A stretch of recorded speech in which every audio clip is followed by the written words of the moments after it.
হ্যাঁ, কিছু, কিছু জায়গায় হয়তো একটু অনিয়ম হয়েছে কিন্তু ভোট সুষ্ঠু হয়েছে। বিশেষ করে ওনারা কি চাচ্ছে সেটা ওনাদের দলের ব্যাপার। আমাকে আমার দলের প্রশ্ন করেন, আমি জনগণের প্রশ্ন করলে আমি সেটা উত্তর দিতে পারবো। আমরা এখানে বিরোধী না, আমরা একটা রাজনৈতিক প্রতিযোগিতায় ছিলাম, একটা নির্বাচনী প্রতিযোগিতায় ছিলাম। আসলে ১ম যে কোনটা করতে চাই সেটা তো আমি নিজেও জানি না। কেন জানি না? কারণ অনেক ধরনের কাজ সামনে আছে।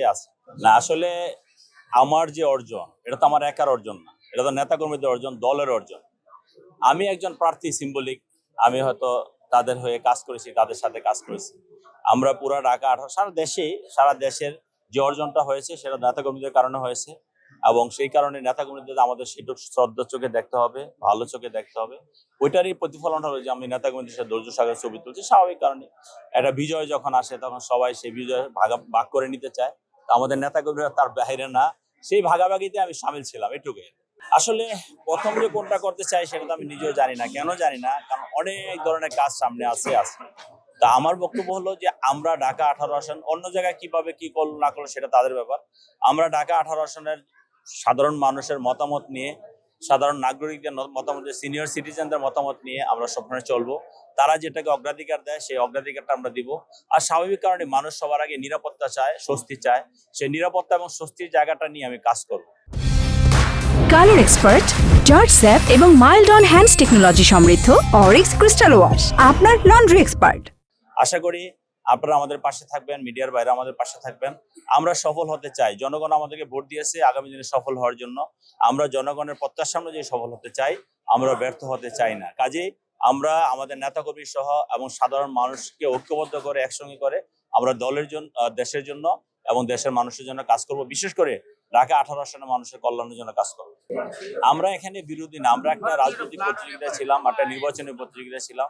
সেই নির্বাচনী প্রতিযোগিতায় যারা জয়ী হয়েছে, আমি জয়ী হয়েছি এবং যারা জয়ী হতে পারেনি তারা কিন্তু এই সমাজেরই পার্ট, আমাদেরই পার্ট, রাজনৈতিক দলের পার্ট। তারা কিন্তু আমাদের প্রতিটা কর্মকাণ্ডে একসঙ্গে আমরা করেছি, অতীত করেছি, এখনো করছি, আগামীতে করব। আমি কিন্তু প্রত্যেকটা আমাদের যে সমস্ত প্রতিপক্ষ ছিল অর্থাৎ প্রতিযোগী ছিল তাদেরকে আমি বলেছি যে আমি যদি ইনশাল্লাহ নির্বাচিত হই আপনাদের সহযোগিতা নিয়ে আমরা কাজ করব, আপনাদের দলেরও সহযোগিতা নিব। এখানে ব্যাপার হলো এটা একটা বড় পরিবার, ঢাকা ১৮ আসন একটা বড় পরিবার। এটা আমি একা ইচ্ছা করলে কিছু করতে পারবো না, আপনি একা করতে পারবেন, সবার সহযোগিতা লাগবে। সেই জন্য রাজনৈতিক দলের সহযোগিতার পাশাপাশি আমরা সাধারণ মানুষের সহযোগিতা নিয়ে ইনশাল্লাহ আমরা এগিয়ে যেতে চাই। আমি বারবার একটা কথা বলি যে আমাদের নেতা যেটা বলে সবার আগে বাংলাদেশ, একটা মানবিক রাষ্ট্র গঠন করতে চাই, মানবিক সরকার গঠন করতে চাই, আমি মানবিক একটি ঢাকা ১৮ আসন গঠন করতে চাই। আমরা সকলে ঐক্যবদ্ধভাবে একসঙ্গে থাকতে চাই ইনশাল্লাহ। ওনারা কি চাচ্ছে সেটা ওনাদের দলের ব্যাপার।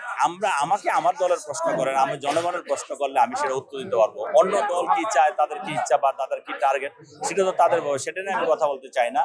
তবে আমার কথা হলো এটা, এই ধরনের কথা যারা বলে তারা গণতন্ত্রের প্রতি অবজ্ঞা করে, তারা গণতন্ত্রকে সম্মান করে না, জনগণের প্রতিশ্রুতিকে সম্মান করে না, জনগণের রিফ্লেকশনকে তারা সম্মান করে না। আমার কথা হলো যে আমরা রাজনৈতিক দল, আমাদের সকলের জনগণ রাস্তা থাকতে হবে, জনগণকে সম্মান করতে হবে। জনগণ যে প্রতিশ্রুতিবদ্ধ, জনগণের রায়কে আমাদের সম্মান করে চলা উচিত। তাহলেই হয়তো আমরাও সম্মানিত হবো। তা না হলে আমরা যদি জনগণকে সম্মান না করি, জনগণ আমাদেরকে সম্মান করবে না।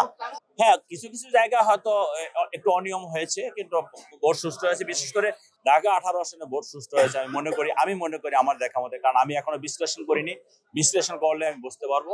আমি যতটুকু মনে করি ঢাকা ১৮ আসনে ভোট সুষ্ঠু হয়েছে, আমাদের জনগণের প্রত্যাশা পূরণ হয়েছে। আর পাশাপাশি আমি যখন রেজাল্ট শিট গুলো নিয়ে বসবো, আমাদের নেতাকর্মী নিয়ে বসবো, আমি যখন এগুলো বিশ্লেষণ করবো, তখন যদি এখানে কোনো বৈষম্য থাকে, কোনো অনিয়ম থাকে, সেগুলো আমাদের সামনে আসবে, তখন আমি কথা বলবো।